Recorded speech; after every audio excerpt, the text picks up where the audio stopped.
know that you are a huge Baltimore Ravens fan, Yeah. and I can't imagine how difficult this season must be.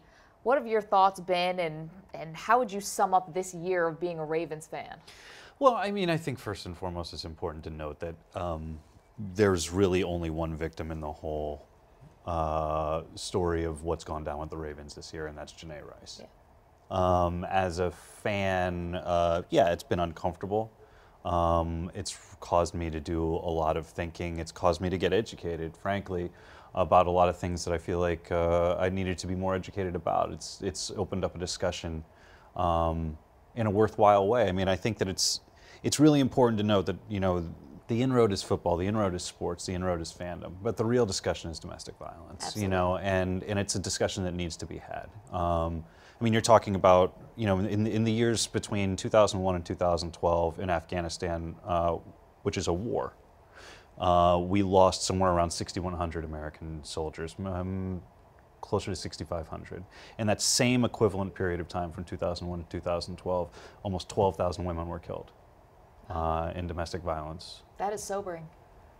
You know, one is an 11-year stretch of war, and the other is an 11-year stretch of what's happening here in our own homes, in our own backyards. This is not a story or an idea to be taken lightly. I'm glad that fandom in sports has allowed us an inroad.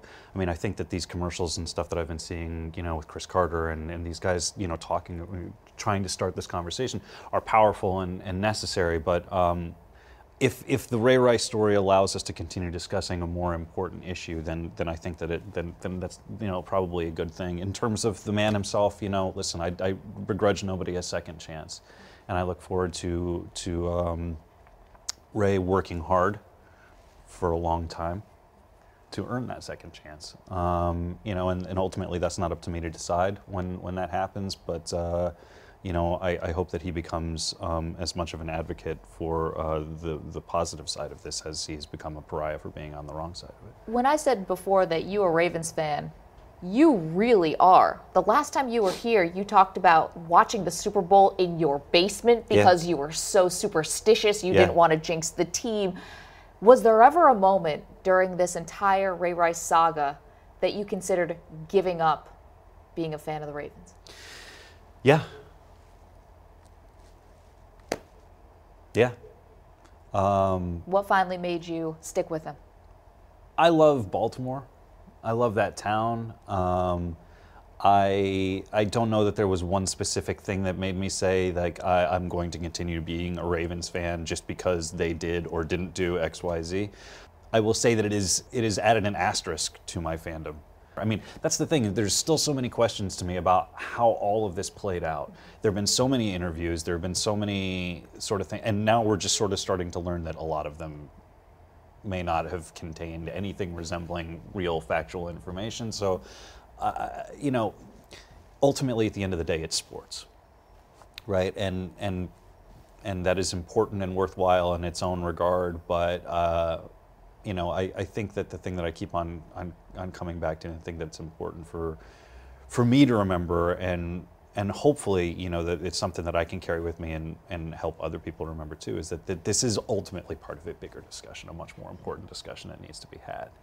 You know, yeah, I'll continue to follow the Ravens because I love I love that town, and I hope that they will continue to work hard and support the House of Ruth organization down there in Maryland. And in Baltimore, I know that they've done a little bit, and I think that they owe it to the community to do a whole hell of a lot more. And I look forward to them doing that.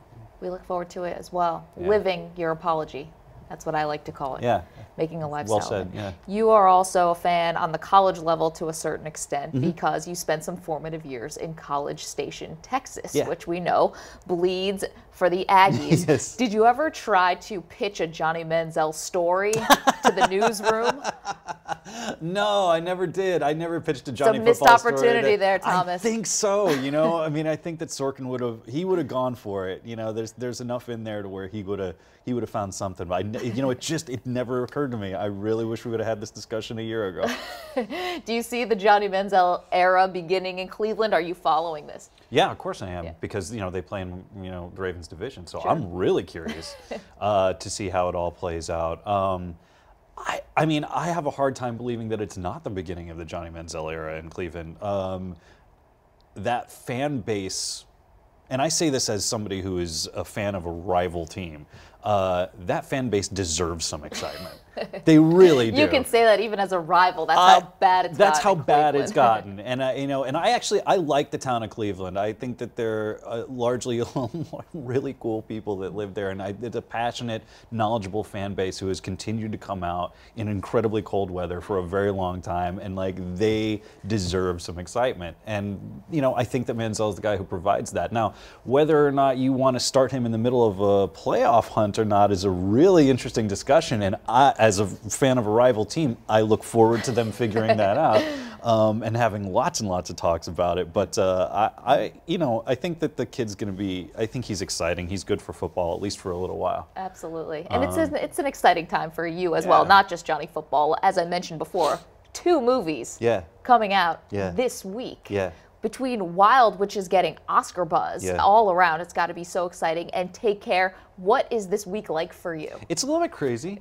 It's funny because you shoot these things in long time ago. Like we made Take Care like almost 2 summers ago now, and they have it. Particularly independent film has this weird life. It has this weird gestation period before it sort of people get to see it. And with Wild, that was like a year ago that we made it and that we shot it, and to have everything sort of coming out at the same time with the 3rd season of the Newsroom on, it's like I don't even really know what to do with myself at this point. I just laugh about it because you wait a really long time to feel like you're paying you have paid your dues in this business, and then all of a sudden, like in 1 week, your dues are paid, and then everybody's done with you. That's not true, Thomas. We are not done with you. The finale of the Newsroom, it's coming up. How much pressure is there on a finale when you have such a passionate audience? That's a question for Aaron. What do you think of the finale? Can you tell us anything about it? I have a lot of thoughts about the finale. I have a lot of thoughts about the next couple of weeks, frankly. Some of which I can share, and some of which probably wouldn't be wise for me to share. But tell us what you can share. Yeah, I can say that there's some pretty serious stuff that happens the next couple of weeks, I think at the end of the day, I feel like the show ended on the note that Aaron wanted it to end on. I think that we're all, as proud as we can be of the work that we got done, and I'm excited to see people's response to it. Very good. Yeah, I'm being as diplomatic as I possibly can. You are diplomatic, and I won't press you anymore. I don't want to get you in trouble. But you can see Take Care, independent film, video on demand, and then of course iTunes. I think you can actually rent it on iTunes, and then you can do like the on demand on your TV. Your cable box. Yeah, which is it's a great little movie. I'm excited for people to see that. And then Wild comes out in New York and LA on the 3rd, and then theaters worldwide, I think, on the 5th. So Reese Witherspoon and Laura Dern are mind-bendingly beautiful in that film, and I highly suggest that people see the movie, but more specifically, go get Cheryl Strayed's book and read that book. Read the book, see the movie, see both the movies, watch the Newsroom, do it all with Thomas Sadoski. Thank you so much for being here. Thank you very much.